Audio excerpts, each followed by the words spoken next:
Well, first of all, thank you very much, Bernadette, for that very generous introduction. It's lovely, and thank you all for being here. Also to the Himalayan Club, it's a great honor to be giving a presentation here and also tomorrow in Mumbai.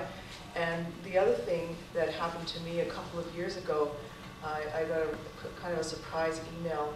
I can't even remember who it was from, but it was somebody in the Himalayan Club and said, Bernadette, would you accept being an honorary member of the Himalayan Club? And I said, oh, let me think about it. Okay, well, I'll do it. So I feel like I'm one of you. So anyway, it's great to be here, and I always enjoy talking about freedom climbers and the great characters in this story. I'll just get this thing started. So Freedom Climbers is not what most people would sort of describe as a mainstream book. In fact, most publishers, when I first started approaching them about writing this book, I described more or less what it was. It was going to be a book about Polish Himalayan climbers in a 20-year period between the mid-70s and the mid-90s, and would they like to publish it? And they'd look at me and say, well, that's kind of a niche, you know. In fact, it's a niche within a niche. And so, no, we don't want to publish it. And besides, we can't pronounce the names. And this happened to me quite a few times. I tried some publishers that I'd worked with before, and everyone agreed that the characters were interesting, that the stories were interesting, but it was just too obscure.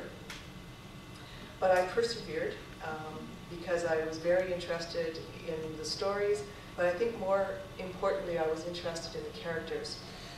I was really intrigued with those characters and by what motivated them, and also what shaped their lives, because they were very special lives. Most of the characters in this book were born in either the late 40s or the early 50s. So that means that they grew up in the post-war period. So this was the communist regime in Poland. And most of them eventually also became involved in the Solidarity movement in Poland. And one of the characteristics that I learned fairly soon in the process of researching the book was that they were extremely tough. And so I thought, in a way, to sort of introduce some of the main characters of this book to you, I would give you examples of how tough they were.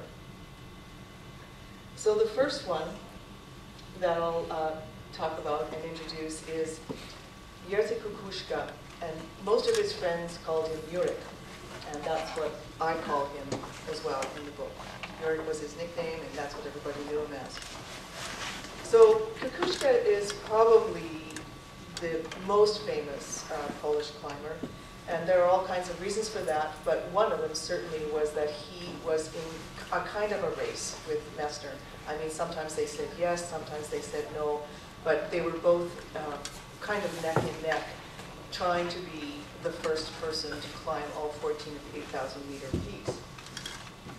Well, there are countless examples of Yurik Kukushka's toughness, but one that stood out for me, and I'll just share this little story, was one particular year when he set out to climb 2 8,000-meter peaks in winter, in the same winter. Now, his first winter objective was Dhaulagiri, and he managed to reach the summit of Dhaulagiri in early January.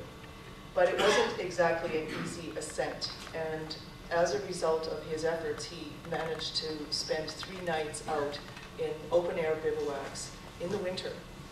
The temperatures were cold. They were around minus 40 Celsius, and not too surprisingly, he got frostbite in his feet. Now, most people, I think, in this circumstance would celebrate the success of summit of Dhaulagiri in winter and probably go and get some medical attention. But Kukushka had a goal, and that was to do 2. And so he didn't go to a hospital. Instead, he walked, and he took buses, and he took planes, a plane, and he reached the other Polish team that was over on Choyaju.